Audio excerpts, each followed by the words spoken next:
Bagi Anda yang mungkin sedang diuji oleh Allah Subhanahu wa taala dengan berupa kesulitan ekonomi, ingat Allah Subhanahu wa taala berpesan kepada Anda bahwasanya di dalam surah Hud Allah Subhanahu wa taala berfirman kepada kita semua.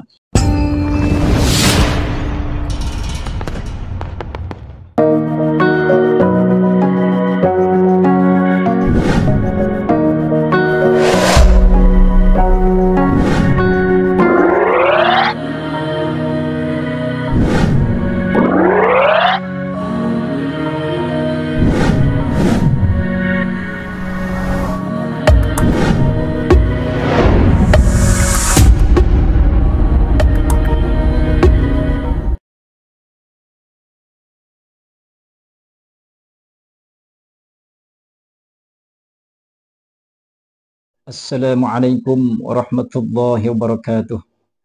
A'udzu billah. Bismillah, alhamdulillah. Wassalatu wassalamu ala Rasulillah wa ala alihi wa ashabihi wa mawalah.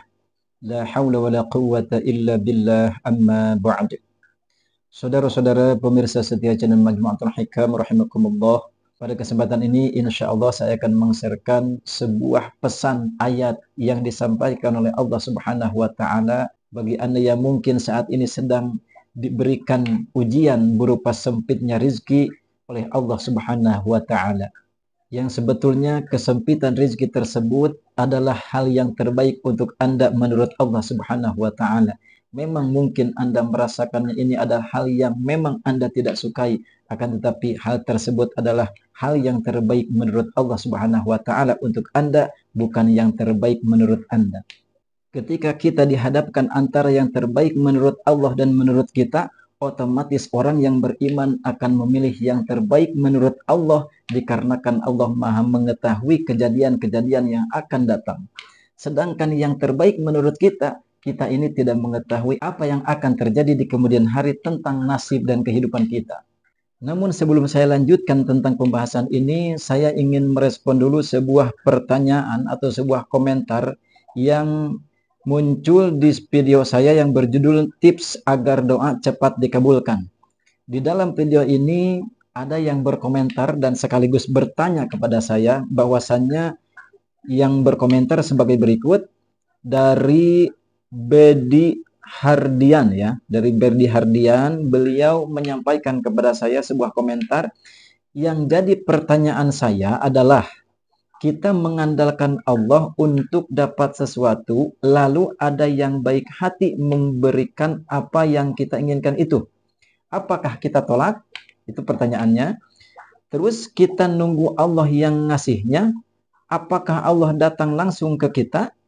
Gitukah maksudnya Pak Ustadz? Tolong jawab. Nah, insya Allah pada kesempatan ini saya terlebih dahulu untuk membahas tentang pertanyaan ini. Baik. Ketika kita bermohon kepada Allah Subhanahu wa taala, mengandalkan Allah Subhanahu wa taala tentang segala sesuatu yang kita inginkan, tentu jawabannya adalah ketika kita tiba-tiba ada orang yang memberikan bantuan kepada kita, tentu itu adalah semuanya atas izin Allah Subhanahu wa taala. Dikarenakan apa? Dikarenakan setiap makhluk tidak akan ada yang bisa bergerak tanpa digerakkan oleh Allah Subhanahu wa taala. Termasuk orang yang memberikan bantuan tersebut itu adalah digerakkan oleh Allah Subhanahu wa taala, yang hakikatnya itu adalah pertolongan dari Allah Subhanahu wa taala. Dikarenakan apa? Dikarenakan orang tersebut pun tidak akan memberikan bantuan kepada Anda tanpa diperintah oleh Allah Subhanahu wa taala, tanpa digerakkan oleh Allah Subhanahu wa taala. Yang pada hakikatnya setiap manusia itu adalah pelit. Sebetulnya semua manusia itu pelit ya. Kecuali orang yang diberikan hidayah oleh Allah Subhanahu wa taala untuk memberikan bantuan, untuk diberikan kebaikan dan lain sebagainya. Ketika kita memohon bantuan kepada Allah Subhanahu wa taala, ternyata tiba-tiba ada orang yang memberikan bantuan kepada kita. Itu adalah hakikatnya dari Allah Subhanahu wa taala. Jadi silakan terima saja karena itu adalah bantuan dari Allah Subhanahu wa taala. Kita yakini bahwasanya orang tersebut tidak mungkin memberikan bantuan kepada kita tanpa digerakkan oleh Allah Subhanahu wa taala. Karena sebetulnya manusia itu pada dasarnya adalah pelit, kecuali orang-orang yang dijadikan oleh Allah Subhanahu wa taala baik dan dermawan. Jadi jawabannya adalah silahkan Anda terima saja karena itu adalah pertolongan dari Allah Subhanahu wa taala. Hakikatnya syariat dari sesama makhluk atau sesama manusia. Seperti halnya ketika kita ada seseorang yang memberikan pinjaman kepada kita. Itu hakikatnya yang memberikan pinjaman tersebut adalah Allah Subhanahu wa taala. Karena pada hakikatnya ketika Allah Subhanahu wa taala tidak memberikan jalan keluar berupa pinjaman tersebut, orang tersebut juga tidak akan memberikan pinjaman kepada Anda. Jadi apapun itu bantuan dari makhluk, hakikatnya adalah bantuan dari Allah Subhanahu wa taala. Itu adalah jawaban saya dari komentar yang disampaikan oleh saudara Bedi Hardian. Mudah-mudahan bisa bermanfaat. Insya Allah saya lanjutkan untuk pembahasan video kali ini. Bagi Anda yang mungkin sedang diuji oleh Allah Subhanahu wa taala dengan berupa kesulitan ekonomi, ingat Allah Subhanahu wa taala berpesan kepada Anda bahwasanya di dalam surah Hud Allah Subhanahu wa taala berfirman kepada kita semua, A'udzu billahi minasyaitonir rajim. Bismillahirrahmanirrahim. Wa ma min dabbatin fil ardi illa 'alallahi rizquha wa ya'lamu mustaqarraha wa mustawda'aha. Kullun fi kitabim mubin. Nah, ini adalah pesan ayat dari Allah Subhanahu wa taala yang sangat baik untuk kita fahami. Di dalam surah Hud ayat 6, Allah Subhanahu wa taala berfirman, dan tidak ada suatu binatang melata pun. Nah, ini bayangkan. Tidak ada suatu binatang melata pun di muka bumi ini melainkan Allah lah yang memberi rizkinya. Ini bayangkan Allah memberikan pesan kepada kita, binatang melata saja Allah Subhanahu wa taala berikan rizki. Coba kita cerna. Binatang melata saja Allah Subhanahu wa taala berikan rizki, apalagi Anda seorang manusia yang diberikan oleh Allah Subhanahu wa taala kesempurnaan penciptaan, kesempurnaan akal dan lain sebagainya. Pasti sudah Allah Subhanahu wa taala jamin semua rizkinya. Jangan sampai kita kalah dengan binatang-binatang yang Allah Subhanahu wa taala ciptakan. Semua binatang-binatang yang Allah ciptakan ini semuanya bermakrifat kepada Allah dan yakin tentang rizkinya. Masa kita seorang manusia sebagai manusia yang diciptakan oleh Allah Subhanahu wa taala tidak meyakini bahwasanya rizki telah diatur oleh Allah Subhanahu wa taala? Coba kita perhatikan, setiap binatang termasuk yang saya akan contohkan adalah ayam dan cacing. Coba kita lihat. Ayam, ketika kita melihat ayam sedang makan atau kita berikan misalkan nasi satu piring, maka insya Allah ayam tersebut tidak akan berpikir besok makan apa. Pasti nasi di dalam piring tersebut akan mereka habiskan. Tidak akan mereka sisakan. Beda dengan kita yang belum makrifat kepada Allah Subhanahu wa taala. Misalkan ketika kita dihadapkan, dibandingkan dengan kemakrifatan seekor ayam, ini akan berbeda. Ketika seekor ayam diberikan nasi satu piring, mungkin mereka akan habiskan saat itu juga. Tidak berpikir besok mau harus makan apa. Mungkin pernahkah kita melihat ayam yang menyisakan makanannya dikarenakan khawatir besok tidak akan mendapatkan rezeki? Kita tidak akan pernah menemukannya. Berbeda dengan kita terkadang yang belum makrifat kepada Allah Subhanahu wa taala. Ketika kita mungkin belum meyakini bahwasanya setiap rezeki, setiap hari kita sudah dijamin oleh Allah Subhanahu wa taala. Terkadang kita menyisakan, jangan dihabiskan, besok kita mau makan apa. Nah, kalau kita habiskan sekarang, besok kita mau makan apa? Padahal rezeki besok itu sudah Allah Subhanahu wa taala janjikan.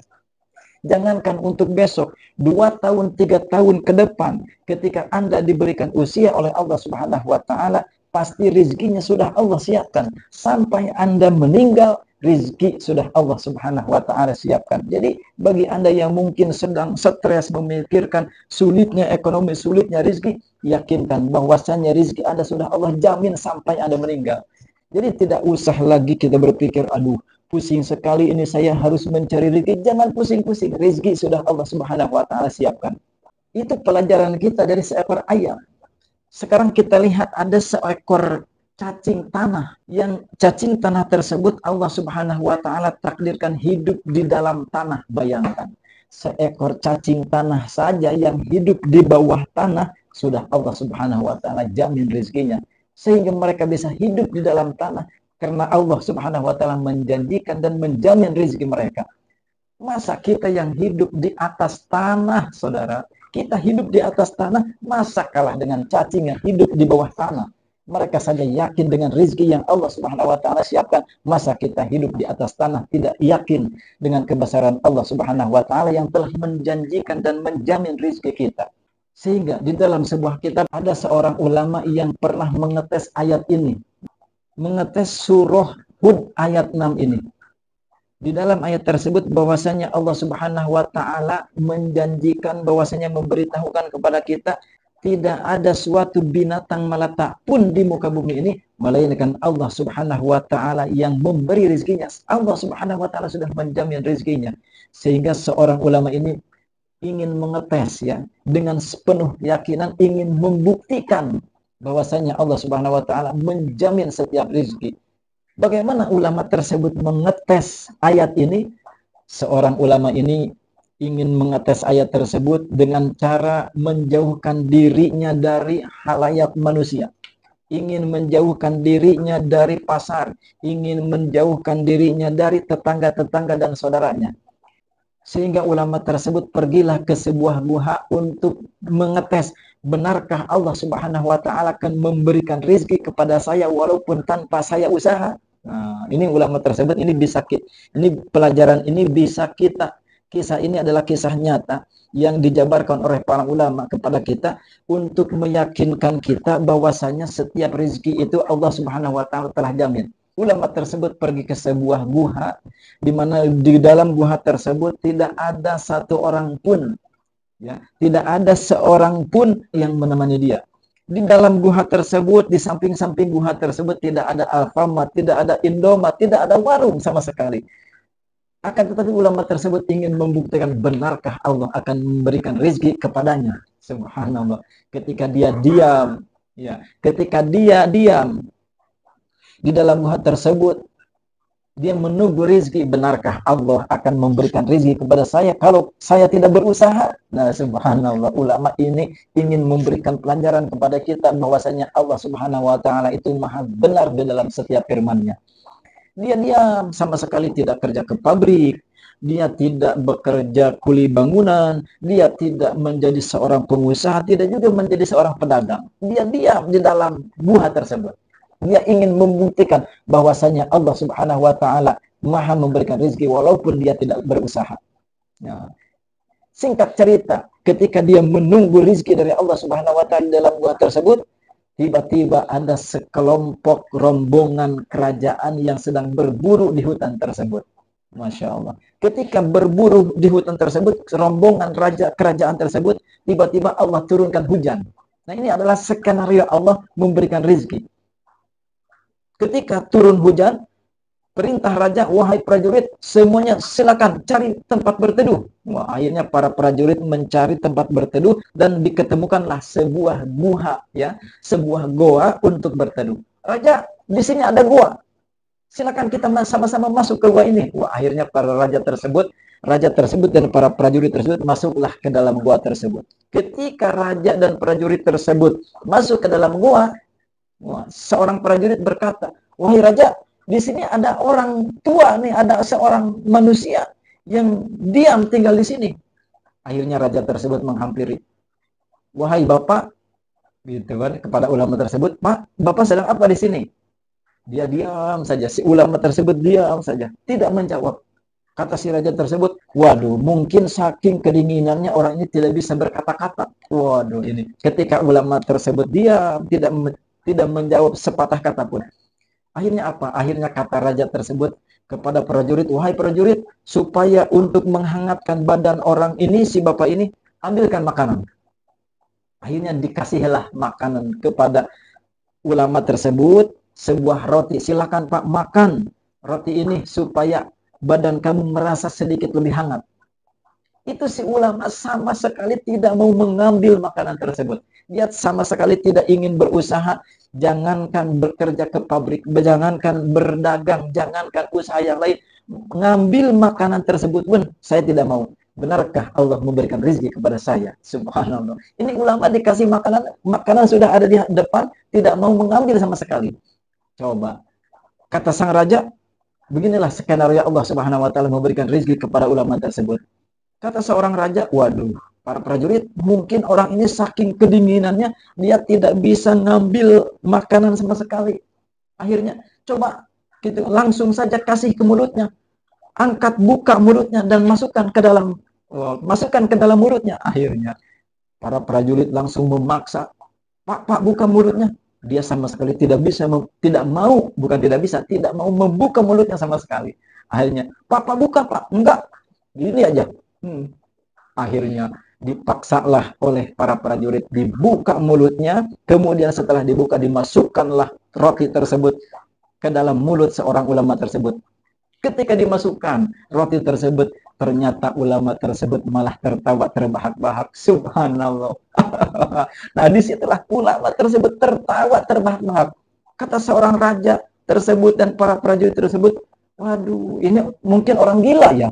Dari tadi kayak orang lemas, kayak orang gak bisa bicara. Ternyata ketika dimasukin roti, malah dia ketawa terbahak-bahak. Apa kata ulama tersebut? Wahai raja, wahai prajurit, saya ini bukan orang gila, tapi saya ini adalah makhluk Allah yang sedang membuktikan bahwasannya Allah Subhanahu wa taala memberikan rezeki kepada saya walaupun saya tidak bekerja. Walaupun saya tidak memakan atau mengangkat makanan tersebut, ternyata Allah Subhanahu wa taala memberikan rezeki kepada saya sambil makan roti tersebut. Akhirnya kenyanglah ulama tersebut. Setelah ulama tersebut menceritakan kisahnya, disitulah ulama tersebut menjelaskan kepada raja dan para prajuritnya bahwasanya dia sedang mengetes ayat dan meyakinkan sebuah ayat dan membuktikan sebuah ayat bahwasanya Allah Subhanahu wa taala memberikan rezeki walaupun dia tidak usaha. Subhanallah. Disitulah ulama tersebut menjelaskan kepada para prajurit dan raja bahwasanya saya ini sedang meyakinkan dan membuktikan sebuah ayat bahwasanya Allah Subhanahu wa taala memberikan rezeki walaupun saya tidak berusaha. Subhanallah. Akhirnya apa? Setelah ulama tersebut makan kenyang beserta raja dan beserta para prajurit, memuji kebesaran Allah Subhanahu wa taala bahwasanya yakin setiap makhluk pasti diberikan rezeki oleh Allah Subhanahu wa taala. Terkadang bagi orang yang mungkin belum bermakrifat dan belum yakin tentang kebesaran Allah Subhanahu wa taala, jangankan hari esok, 2 tahun, 3 tahun ke depan sudah dipikirin, sudah dibikin pusing. Seperti halnya misalkan kita punya anak kelas 5 SD, belum naik ke SMP, lulus SD-nya pun belum, sudah dipikirin, sudah dipusingin. Aduh, mungkin ini nanti kelas 5, kelas 6, 2 tahun lagi dia anak saya naik ke SMP. Rezekinya dari mana? Gaji saya segini-segini saja, mungkin nanti SMP biayanya lebih banyak. Nah, ini orang yang tidak makrifat kepada Allah, tidak yakin dengan kebesaran rezeki yang telah Allah siapkan, mungkin akan pusing. 2 tahunnya saja belum, SMP-nya saja belum, lulusnya saja SD belum. Ya, sudah jadi pusing. Nah, ini orang yang tidak makrifat mungkin seperti itu. Tapi ketika kita yakin kepada Allah Subhanahu wa taala, jangankan besok, jangankan 2 tahun ke depan, sampai mati rezeki kita sudah dijamin oleh Allah Subhanahu wa taala. Coba kita pikirkan, jangan berpikir terlalu jauh. Coba kalau kita berpikirnya seperti ini. Coba kita berpikir supaya lebih kita tenang. Jangan dulu berpikir 2 tahun ke depan. Besok saja kita belum tentu hidup. Nah, besok kita belum tentu hidup. Ngapain mikirin 2 tahun ke depan? Nah, ini cara berpikir supaya kita lebih tenang. Ini adalah cara berpikir supaya kita bisa hidup tenang. Jangankan 2 tahun ke depan, jangankan anak kita naik ke SMP, jangankan anak kita naik ke SMA yang masih lama, besok pun kita belum tentu hidup. Besok pun anak kita belum tentu hidup. Nah, ini ketika kita meyakini hal tersebut, jangankan 2 tahun, besok aja kita belum tentu hidup. Ngapain pusing-pusing mikirin 2 tahun yang belum pasti. Nah, subhanallah. Ini cara yang pertama. Kemudian cara yang kedua, kita yakini saja bahwasanya setiap manusia itu pasti Allah Subhanahu wa taala berikan rezeki selama dia hidup. Ketika kita mungkin pusing dengan urusan ekonomi, dengan urusan rezeki, silahkan Anda tampar saja pipi Anda. Silakan Anda pinta kepada orang lain, tamparin pipi saya. Untuk apa? Ketika nanti orang lain menampar Anda terasa sakit, pikirkan oleh Anda. Jika terasa sakit berarti Anda masih hidup. Ketika Anda hidup berarti rezeki Anda masih Allah Subhanahu wa taala jamin dan siapkan. Tidak mungkin Anda dihidupkan tanpa dijamin rezekinya oleh Allah Subhanahu wa taala. Inilah cara berpikir supaya kita hidup tenang, supaya kita tidak terlalu pusing memikirkan rezeki yang sebetulnya sudah dijamin oleh Allah Subhanahu wa taala. Di dalam ayat tersebut Allah Subhanahu wa taala melanjutkan wa ya'lamu mustaqarraha wa mustawda'aha, dan dia Allah Subhanahu wa taala mengetahui tempat berdiam binatang itu dan tempat penyimpanannya. Jadi di situ Allah Subhanahu wa taala dalam ayat ini menyampaikan kepada kita bahwasanya Allah mengetahui dimanapun Anda berada, jangankan Anda, binatang saja. Subhanallah, Allah ketahui diamnya di mana, dan Allah sendiri yang mengantar rezeki tersebut melalui para malaikat. Jangankan Anda hidup di atas bumi, Allah Maha mengetahui Anda hidup di mana. Allah Maha mengetahui apa kebutuhan Anda. Pasti Allah Subhanahu wa taala akan mengantarkan rezeki tersebut kepada Anda. Ini harus kita yakini supaya kita hidup bisa tenang dan kita bisa beribadah kepada Allah Subhanahu wa taala dengan keyakinan-keyakinan seperti ini. Ini adalah ayat yang wajib kita yakini dan wajib kita imani, bahwasanya setiap makhluk Allah Subhanahu wa taala pasti jamin kerezekian dan kehidupannya. Mudah-mudahan video kali ini bisa bermanfaat dan bisa menjadikan sebuah motivasi ketika kita hidup dan menghadapi masalah. Jadi kita tidak terlalu galau menghadapi rezeki, tidak terlalu galau menghadapi hutang yang banyak. Yakinkan hutang Anda sebetulnya adalah sudah disiapkan untuk membayarnya. Mudah-mudahan video kali ini bisa bermanfaat dan bisa menjadikan sebuah motivasi ketika kita menghadapi kesulitan ekonomi, dan menjadikan sebuah semangat kita untuk menggapai ridha Allah dan menerima rezeki dari Allah Subhanahu wa taala. Mudah-mudahan video kali ini bisa bermanfaat, dan saya cukupkan sekian. Wabillahi taufiq wal hidayah. Wassalamualaikum warahmatullahi wabarakatuh.